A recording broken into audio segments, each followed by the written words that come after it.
तो hello friends, आप सबका बहुत बहुत स्वागत है वर्चुअल वर्स की एक और नई वीडियो में। तो इस वीडियो में हम मार्वल व्हाट इफ सीरीज के लास्ट और फाइनल एपिसोड यानी कि 9th एपिसोड को एक्सप्लेन करने वाले हैं और ये इस सीरीज से रिलेटेड हमारी लास्ट वीडियो भी है। तो अगर आपने हमारी पिछली 4 वीडियोस को नहीं देखा है तो उन्हें भी देख लीजिए, क्योंकि उनमें हमने एपिसोड 1 से लेकर 8 तक एक्सप्लेन किया है। तो चलिए बिना किसी देरी के अब हम वीडियो को स्टार्ट करते हैं। So let's go.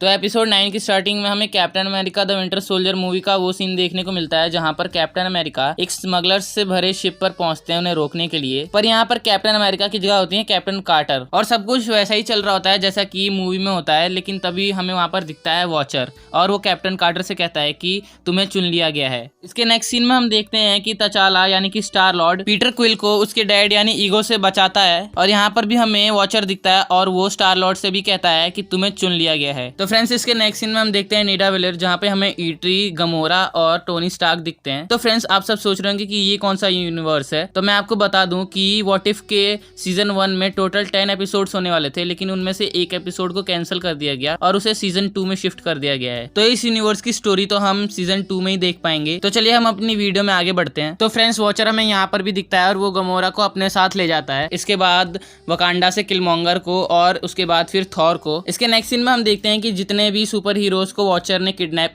अपने साथ लेकर आया था वो सब हमें एक पब में दिखते हैं जहां पर डॉक्टर स्ट्रेंज पहले से ही होते हैं। इसके बाद हमें वॉचर भी वहां दिखता है और वो उन्हें पूरी कहानी बताता है कि वो उन्हें यहाँ क्यों लेकर आया है। वो उन्हें बताता है कि मल्टीवर्स के ऊपर बहुत बड़ा खतरा फैल रहा है और उन्हें मिलकर उसे रोकना है। पर थॉर को ये सब एक जोक लग रहा होता है और वो वहां से जाने की कोशिश करता है पर जा नहीं पाता है। और फिर वो उन्हें बताता है कि तुम्हारे प्लैनेट्स और यूनिवर्सेस भी जल्दी डिस्ट्रॉय हो जाएंगे अल्ट्रॉन के हाथों अगर तुमने उसे रोका नहीं। फिर गमोरा उन्हें इन्फिनिटी क्रशर नाम का एक गैजेट दिखाती है जिसकी मदद से वो लोग इन्फिनिटी स्टोन्स को डिस्ट्रॉय कर सकते हैं। और फिर बहुत सारी बातें करने के बाद वो लोग आखिरकार रेडी हो ही जाते हैं अपने मिशन के लिए। इसके नेक्स्ट सीन में हम सारे सुपर हीरोज को एक ऐसे प्लेनेट पे देखते हैं जहां अभी तक शायद अल्ट्रॉन ने हमला नहीं किया था और वो सब यहाँ पे अल्ट्रॉन के ही आने का इंतजार कर रहे थे। और यहाँ पर डॉक्टर स्ट्रेंज अपने मैजिक की मदद से सारे सुपर हीरोज के ऊपर प्रोटेक्शन स्पेल लगा देते हैं, जैसा कि उन्होंने टाइम स्टोन के साथ किया था इन्फिनिटी वॉर मूवी में। और फिर हम देखते हैं कि अल्ट्रॉन वहां पहुंच जाता है और अल्ट्रॉन के पहुंचते ही हम देखते हैं कि वॉचर के बनाए पोर्टल से किलमोंगर और गमोरा वहां से निकल जाते हैं और बाकी के सुपर हीरोज अल्ट्रॉन से लड़ना शुरू कर देते हैं। फिर हम देखते हैं कि फाइट के बीच में तचाला यानी कि स्टार लॉर्ड अल्ट्रॉन की बॉडी से सोल स्टोन को चुरा लेता है और फिर वो सब सोल स्टोन लेकर वहां से निकलने की तैयारी कर रहे होते हैं। और डॉक्टर स्ट्रेंज अल्ट्रॉन का ध्यान भटकाने के लिए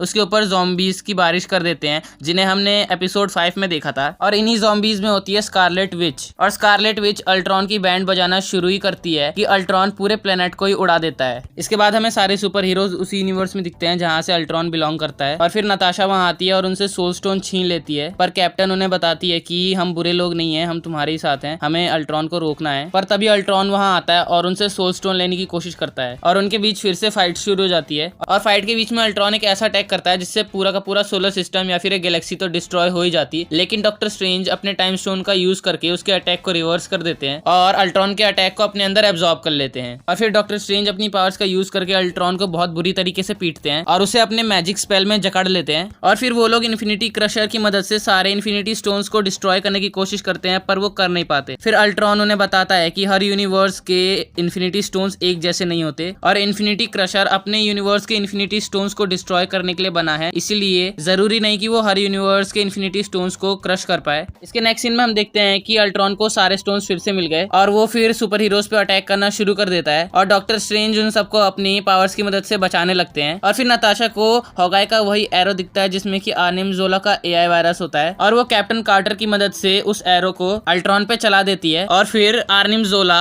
अल्ट्रॉन की एआई बॉडी को अंदर से खत्म कर देता है। इसके नेक्स्ट सीन में हम देखते हैं कि किलमोंगर सारे इन्फिनिटी स्टोन्स ले लेता है और उनका यूज करने लगता है, पर तभी आर्निम जोला जो कि अब अल्ट्रॉन की बॉडी में है वो खड़ा होता है और किलमोंगर से सारे इन्फिनिटी स्टोन्स छीनने की कोशिश करता है और फिर आर्निम जोला और किलमोंगर दोनों इन्फिनिटी स्टोन्स के लिए लड़ने लगते हैं। इसके बाद डॉक्टर स्ट्रेंज अपनी पावर्स का यूज करते करते हैं और उन दोनों के आसपास एक पॉकेट डायमेंशन क्रिएट हो जाता है और वॉचर अपनी पावर्स का यूज करता है। और इसके नेक्स्ट सीन में हम देखते हैं डॉक्टर स्ट्रेंज का पॉकेट डायमेंशन जहाँ पर वो पहले थे। यहाँ पर डॉक्टर स्ट्रेंज और वॉचर होते हैं और डॉक्टर स्ट्रेंज के हाथ में वही पॉकेट डायमेंशन होता है जिसके अंदर अब आर्निम, जोला और किलमॉन्गर इन्फिनिटी स्टोन्स के साथ हमेशा के लिए कैद हो गए हैं। इसके नेक्स्ट सीन में हम देखते हैं कि सारे सुपर हीरोज वॉचर के साथ उसी पब में होते हैं जहाँ पर वो लोग पहले थे और यहाँ से वो सब अपने अपने यूनिवर्सेस की तरफ वापस लौटने लगते हैं। पर नताशा अपने यूनिवर्स में जाने से मना कर देती है क्योंकि वहाँ पर सब कुछ डिस्ट्रॉय हो रखा है। इसके बाद हम देखते हैं कि वॉचर नताशा को उसी यूनिवर्स में ले जाता है जिसे कि हमने एपिसोड 3 में देखा था, जहाँ पर सारे एवेंजर्स को हैंक पिम ने मार दिया था। और इस यूनिवर्स में आते ही हम देखते हैं कि हेली कैरियर पर शील्ड और उसके एजेंट्स लोकी और उसकी आर्मी के साथ लड़ रहे होते हैं और यहाँ पर कैप्टन अमेरिका और कैप्टन मार्वल भी होते हैं। और नताशा यहाँ पहुंचते ही सीधे लोकी को एक फ्लाइंग किक देती है और निक फ्यूरी उसे देखकर बहुत खुश होता है, पर वो समझ जाता है कि ये वो नताशा नहीं है जिसे कि वो जानता है, पर कोई फर्क नहीं पड़ता। और फिर वॉचर हमें बताता है कि कैसे मल्टीवर्स डिस्ट्रॉय होने से बच गया और सारे सुपर हीरोज अपने अपने यूनिवर्स में लौट गए और यहाँ पर व्हाट इफ के सीजन 1 की हैप्पी एंडिंग हो जाती है। लेकिन लेकिन लेकिन रुको, अभी एक पोस्ट क्रेडिट सीन भी है। तो इस सीन में हम देखते हैं कि कैप्टन कार्टर जब उस पब से वापस लौटते हैं अपने यूनिवर्स में तो वहाँ पर उन्हें नताशा दिखती है और उन्हें बताती है कि हमें इस शिप पर कुछ मिला है और फिर वो दोनों उस चीज को देखने के लिए जाते हैं। और कैप्टन कार्टर जब वहाँ पहुंचकर उस चीज को देखती हैं तो वो शॉक हो जाती हैं क्योंकि वो होता है हाइड्रा स्टॉर्म पर। और नताशा उन्हें बताती है कि उसके अंदर कोई है